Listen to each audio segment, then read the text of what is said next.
Thank you for joining us here on Channel 2 News for Face the State. I'm Chris Jarlow, and we are joined by Lisa Rogers, Day Supervisor for Compass Behavioral Health. Thank you for being with us. Thanks for having me. On this edition of Face the State, we want to talk a little bit about just our young people, our children. What is going on here? Because there's been a lot of disturbing incidents, as we know. The latest, the Newtown, Connecticut incident, and it's young people killing young people more and more, we are seeing. So I want to ask you a question that many are asking these days, hard to come up with an answer for. Are children becoming more violent, or are we just hearing more about this because of the 24/7 news cycle? I think it may be a combination of both. I think that children are definitely becoming more exposed to violence in a whole multitude of ways. There's Facebook, there's cyberbullying, there's internet games, there's video games that have a lot of violence in them. There's a lot of violence in the homes now because some of the families are having some difficulty. So we're seeing a lot more violence pop up in the younger generation. And you think for sure, I mean, children seeing violence will lead to them acting it out? It can, it really can. It depends upon the environment that the child's in. If a child is in a healthy, stable environment with good role modeling by parents and peers, they're more likely to be successful. But if a child is compromised and is in a home that is not so healthy, and they don't have a good support system or any other underlying conditions, then they're going to struggle a little bit more. When I was a child, you know, and this is early 80s, and this has been going on for years, decades. Kids played cowboys and Indians. They had the toy guns in the backyard, and they've always had fun with that sort of thing. But do you need to sit down with your child and say there's a difference between a toy and the real thing? There's a difference between you know, fiction and reality. I think absolutely that's a conversation that parents need to have, whether it's with your typically developing child or with a child who has some compromises.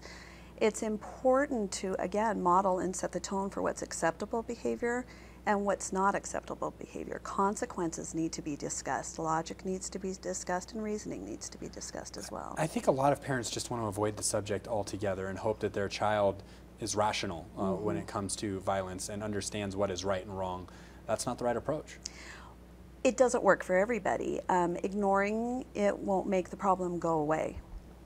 What kind of behavior do most children who become mass killers, murderers, what kind of behavior do they show? Are there signs in the early stages that a parent can look for that, you know, is warning people that they might act out this way?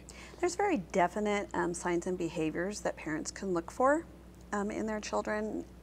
When their children are growing up, children go through the obvious stages of development, which are appropriate behaviors, the tantrums. It's when tantrums and violent tendencies become increasingly intense and longer in duration, really violent, when they show some cruelty to animals, when they're having troubles in school, fighting and getting along at not getting along at home, then it's time to be concerned. Many of those that you just mentioned, they do happen. I mean, young children do act out. So at what stage do you realize, okay, this could be problematic? It's important to partner with the educational system and other members of society when dealing with your child. So if in the school system you really need to listen to the teacher, the principal, or the counselors when they say, we're seeing some really aggressive signs in your child, perhaps you would like to explore these options. Oftentimes parents don't want to hear that and they won't address it. So it's important to partner with other professionals in that. It's also important to recognize the signs at home when it's becoming really violent and children are starting to really cause damage and harm brothers or sisters or family members, harm the animals, become really, really aggressive and out of control, and it's a disturbance to the family life in general. That's the time to start seeking help. Does this all come down to parenting? Because we mentioned video games and violent movies. I mean, realistically, those things aren't going to go away. If anything, they're going to become more prominent in our society moving forward. So really, it's about the parent making sure that they're just not seeing these kind of things, right? Right and wrong. I think it's, again, it's a combination of everything. For example, with video games, with violent video games, there's no research that directly will say that children who are involved in violent video games will become violent. There's not research solid to dictate that. However, there is some research that indicates that young male adolescents, if they are playing the video games, have more tendency to become violent because they don't understand, they don't have the concrete concept of consequences. So in the video games, it teaches that it rewards them for the violent behavior, and it doesn't explain the consequences. So if you have a child that's having trouble distinguishing fantasy from reality, then that's when the parent needs to step in and say, that's not appropriate for you to play. There's been some talk about autism and Asperger's playing a role in some of these kind of incidents that we've seen recently. So I want to define what autism and Asperger's syndrome is, so we can kind of first talk about what this is, and then if it does lead to any of this kind of violence, because there are many questions out there. Let's start with, what is autism? Autism is a brain disorder that affects many parts of the brain. For example, there's a part of our brain called the amygdala that is affected by autism. Amygdala in our brains controls our emotional response and our response to aggression. In an autistic individual, that part of the brain is damaged. So those individuals really have a hard time with appropriate social interactions. They have a hard time with verbal communications and routines. And so it's hard for them because it is damaged.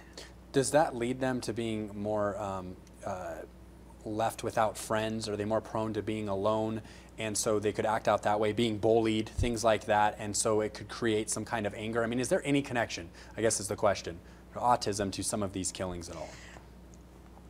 People, individuals with autism and Asperger's are definitely sometimes viewed differently and treated differently, unfortunately.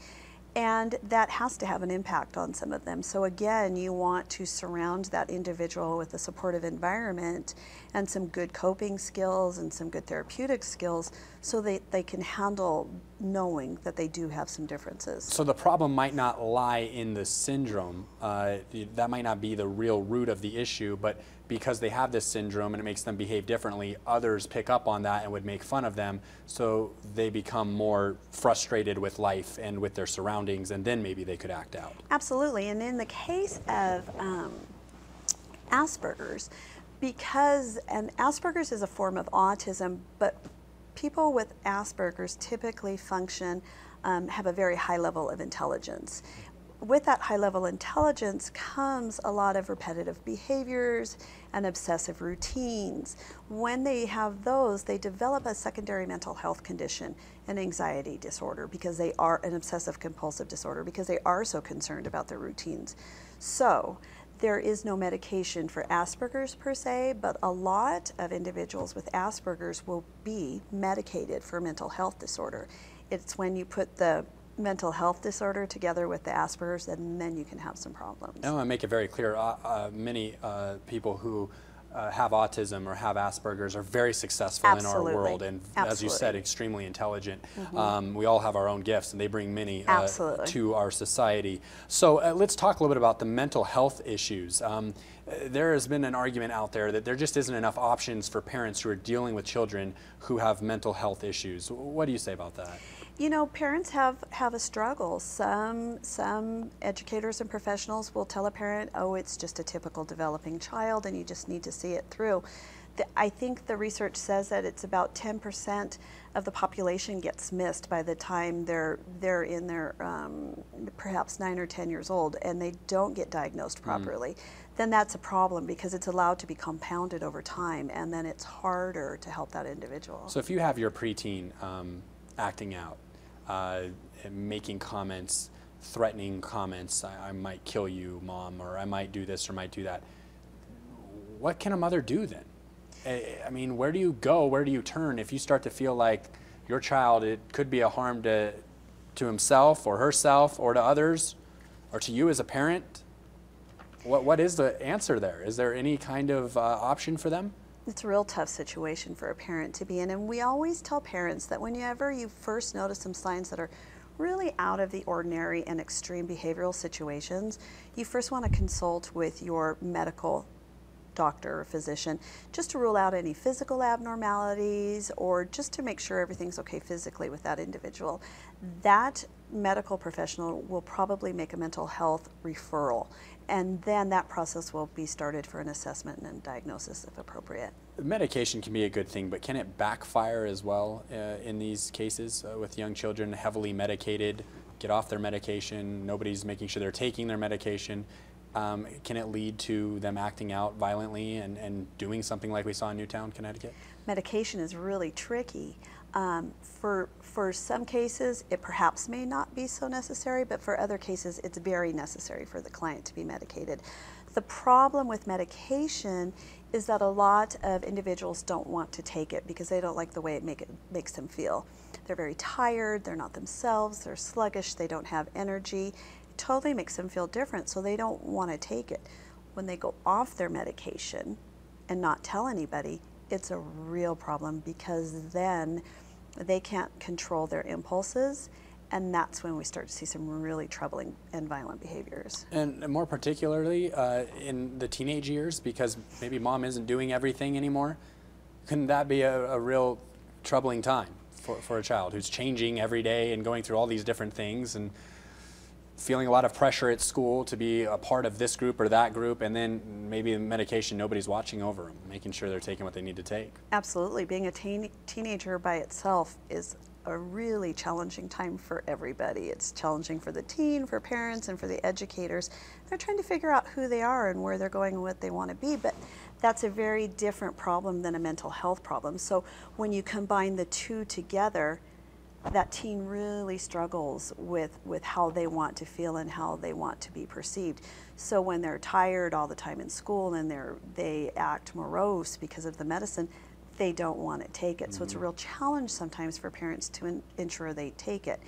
Then it becomes a power struggle between the parent and the child to get them to comply to take their medicine, and that can be problematic as well. All right, well, we're all out of time. Thank you for joining us here on Face the State. Lisa Rogers, she is the day supervisor for Compass Behavioral Health. I hope that was helpful for you talking about our young children. Make sure you get the right help if you believe you or your child needs it. Thank you for joining us on Face the State. I'm Chris Ciarlo. Bye-bye.